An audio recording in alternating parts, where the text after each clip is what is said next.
សួស្តីអ្នកគ្នាថ្ងៃនេះខ្ញុំនឹងមកសម្រាយរឿងលើគ្រូក្មេងណាប្រឆាំងនឹងអ្នកឆបោកភាគទី13ឲ្យអ្នកទាំងគ្នាបានទស្សនាខានជួបគ្នាខានជួបខ្ញុំរយៈពេលមួយអាទិត្យចឹងមាននឹកខ្ញុំមកឬក៏នឹករឿងច្រើនជាងនឹកខ្ញុំចឹងហើយយើងចូលទៅសាច់រឿងទៅដើម្បីកុំឲ្យរំខានដល់ការចេញរឿងរបស់ខ្ញុំយឺតយ៉ាវយូរទាំងអ្នកគ្នាហើយកុំភ្លេចជួយ like ជួយ subscribe និងចុចសញ្ញាកណ្ដឹងឲ្យខ្ញុំម្នាក់មួយផងដើម្បីជាកម្លាំងចិត្តដល់នាងខ្ញុំអញ្ចឹងយើងចូលសាច់រឿងយើងទាំងអស់គ្នា Moon Maridin ខ្ញុំដឹងថាបេះដូងរបស់អ្នកកំពុងប៉ុន្តែអ្នកនៅតែគួរតែបោះបង់ចោលលោកគ្រូគូជាតិជ្រែងច្រើនពេកហើយ Moon Maridin អ្វីដែលអ្នកដឹងគឺថាចៅហ្វាយវ័យក្មេងរូបនេះបានឆ្កួតទៅហើយស្ត្រីត្រូវបានហាមឃាត់មិនឲ្យចូលទៅជិតគាត់ពួកគេមិនបានដឹងទេពីថាស្ថានភាពនេះបានចាប់ផ្ដើមនៅពេលដែលម្ចាស់វ័យក្មេងនៅក្មេងលោកគ្រូវ័យក្មេងរូបនេះមានខ្សែវងដ៏រឹងមាំនិងរាងកាយយ៉ាងសុទ្ធធាតុតាំងពីក្មេងដែលធ្វើឲ្យគាត់ក្លាយជាអ្នកជំនាញខាងក្បាច់គុនដ៏អស្ចារ្យប៉ុន្តែគាត់មានជំងឺចម្លែកមួយ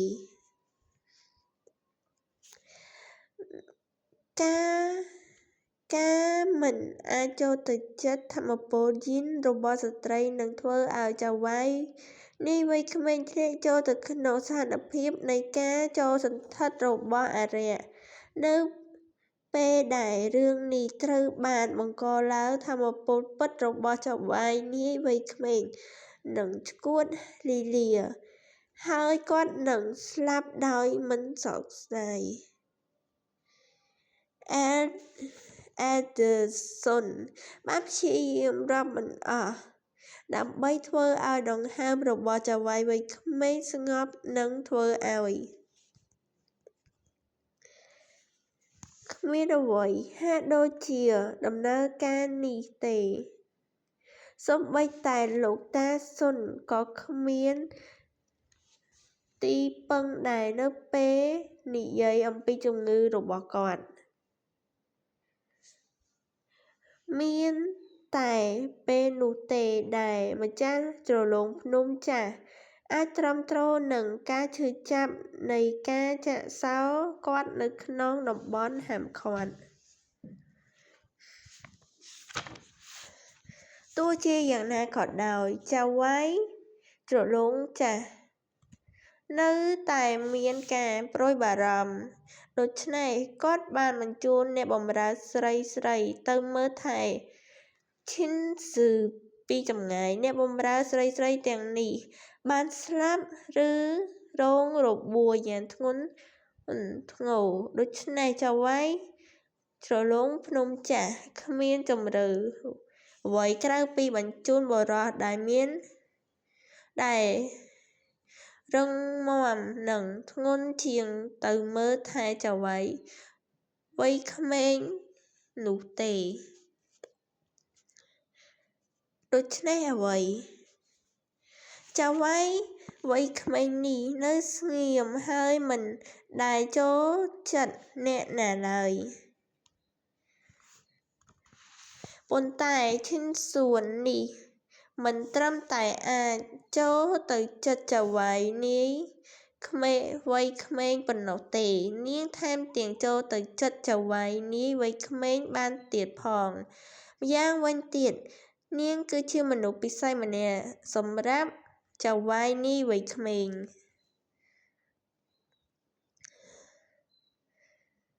លើពីនេះទៅទៀតនាងគឺជាវេជ្ជបណ្ឌិត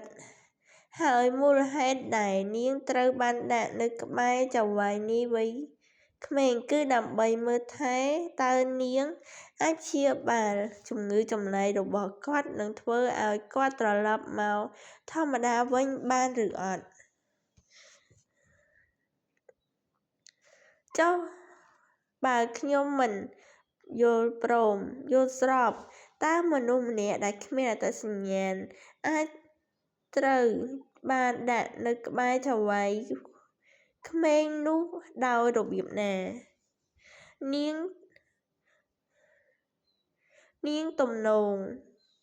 ជា ឈិនសួនដែលជាកូនស្រីរបស់ឧត្តមសេនីយ៍ ឈិនចុងយុន ក្មេងស្រីម្នាក់នេះតែងតែជៀសវាងការសម្លឹងថ្មេកនៅពេលពួកគេជួបគ្នាដូចជាខ្លាចការសម្លឹងថ្មេកប្រសិនបើនាងជាឈិនសួនមែនហើយដោយសា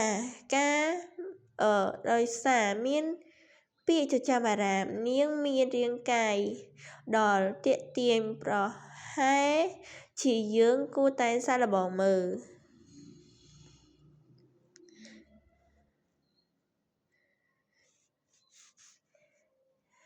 ពាក់អាវមុនយ៉លោកគ្រូវ័យក្មេងលោកគ្រូអោបខ្ញុំយ៉ាងណែនធ្វើឲ្យខ្ញុំដកដង្ហើមមិនរួចខ្ញុំមិនចាំបាច់អោបអ្នកពេញមួយយប់បែបនេះទេលោកគ្រូអើយភ្ញាក់ឡើងតើនេះសម្រាប់អ្វី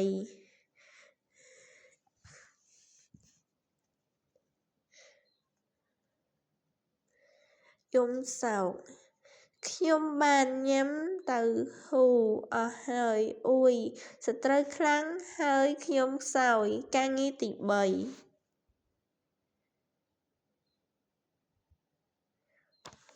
មិនច្រឡំដាក់ពាក្យការងារទី3ច្រឡំដល់គ្នា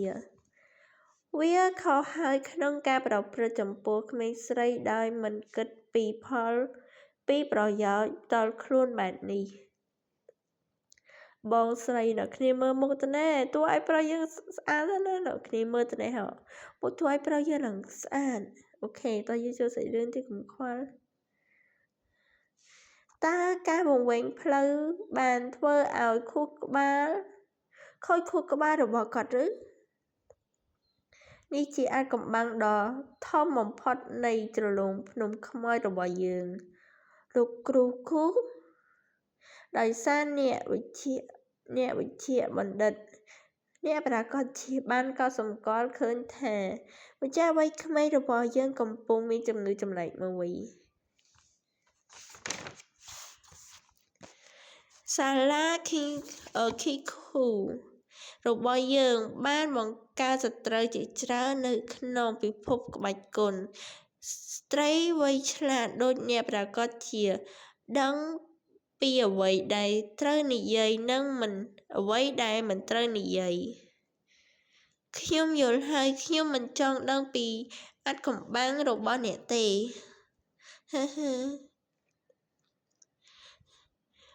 វាយឺតហើយនាងអើយសូមអមដំណើរ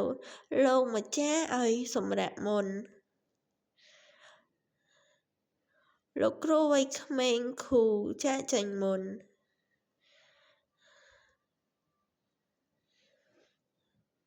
ល្អបន្ទាប់មកថ្ងៃស្អែកខ្ញុំនឹងរំខានអ្នកឲ្យ